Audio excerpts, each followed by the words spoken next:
पाक पतन chief officer Javed Aslam Malik के बल्दिया का दोबारा चार्ज लेने पर म्यूनसिपल कमेटी में उनका पुरतपाक इस्तकबाल किया गया। Chief officer municipal committee Javed Aslam Malik को 2 रोज कबल उनके ओहदे से हटा दिया गया था।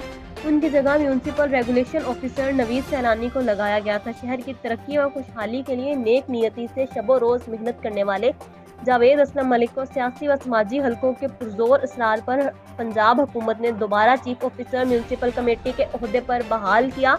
चीफ ऑफिसर जावेद असलम की दोबारा बहाली और चार्ज पर म्यूनसिपल कमेटी के तमाम अमला ने ढोल की ताप पर फूलों की मनोपत्तियों से जावेद असलम मलिक का इस्तकबाल किया। बाद अज़ाम म्यूनसिपल कमेटी में तकरीर से खिताब करते हुए एक्सियन सैयद जुल्फ़कार अली शाह, जिला सदर एप्का मोहम्मद अतीक पट, जनरल सेक्रेटरी महरसाद, सीनियर नायब सदर वसीम अशरफ खान, सदर district press club Hassan Abbas Bukhari, सदर प्रेस क्लब मलक मोहम्मद अली, चौधरी फरहान मुस्तफ़ा व दीगर ने खिताब करते हुए चीफ ऑफिसर जावेद असलम मलिक के मुस्तकिल कमेटी के हवाले से खिदमात को सराहा और उनको दोबारा म्यूनसिपल कमेटी का चार्ज संभालने पर मुबारकबाद पेश की। पाक वतन से रिपोर्ट कर रहे हैं हसन अब्बास बुखारी।